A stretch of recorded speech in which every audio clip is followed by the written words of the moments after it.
Le petit chaperon rouge de Charles Perrault. Il était une fois une petite fille de village, la plus jolie qu'on eût su voir. Sa mère en était folle, et sa mère grand plus folle encore.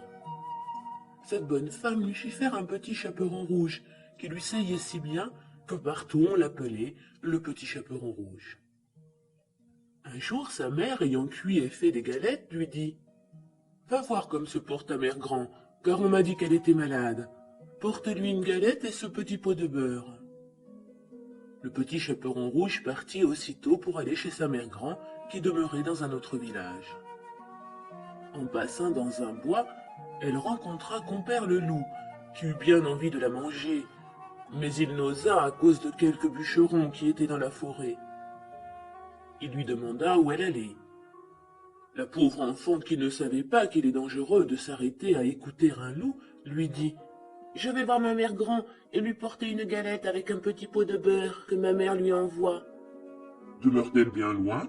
lui dit le loup. « Oh oui, dit le petit chaperon rouge, c'est par-delà le moulin que vous voyez tout là-bas, à la première maison du village. »« Eh bien, dit le loup, je veux l'aller voir aussi. Je m'y en vais par ce chemin-ci, et toi par ce chemin-là, et nous verrons qui plus tôt y sera. » Le loup se mit à courir de toute sa force par le chemin qui était le plus court, et la petite fille s'en alla par le chemin le plus long, s'amusant à cueillir des noisettes, à courir après des papillons, et à faire des bouquets des petites fleurs qu'elle rencontrait. Le loup ne fut pas longtemps à arriver à la maison de la mère grand. Il heurte. « Qui est là ?»« C'est votre fille, le petit chaperon rouge, » dit le loup en contrefaisant sa voix, « qui vous apporte une galette et un petit pot de beurre que ma mère vous envoie. » La bonne mère grand, qui était dans son lit à cause qu'elle se trouvait un peu mal, lui cria « Tire la chevillette, la bobinette cherra !» Le loup tira la chevillette et la porte s'ouvrit. Il se jeta sur la bonne femme et la dévora en moins de rien, car il y avait plus de 3 jours qu'il n'avait mangé. Ensuite, il ferma la porte et s'alla coucher dans le lit de la mère grand, en attendant le petit chaperon rouge, qui quelque temps après vint heurter à la porte.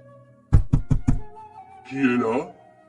Le petit chaperon rouge, qui entendit la grosse voix du loup, eut peur d'abord, mais croyant que sa mère grand était enrhumée, répondit « C'est votre fille, le petit chaperon rouge, qui vous apporte une galette et un petit pot de beurre que ma mère vous envoie. » Le loup lui cria en adoucissant un peu sa voix « Tire la chevillette, la bobinette cherra !»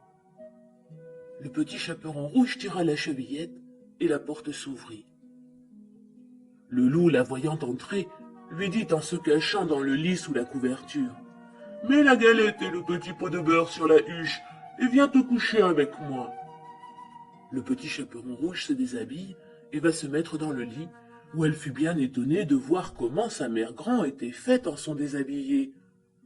Elle lui dit « Ma mère grand, que vous avez de grands bras. »« C'est pour mieux t'embrasser, ma fille. »« Ma mère grand, que vous avez de grandes jambes. »« C'est pour mieux courir, mon enfant. »« Ma mère grand, que vous avez de grandes oreilles. »« C'est pour mieux écouter, mon enfant. »« Ma mère grand, que vous avez de grands yeux. »« C'est pour mieux voir, mon enfant. »« Ma mère grand, que vous avez de grandes dents. »« C'est pour te manger. » Et en disant ces mots, ce méchant loup se jeta sur le petit chaperon rouge et la mangea.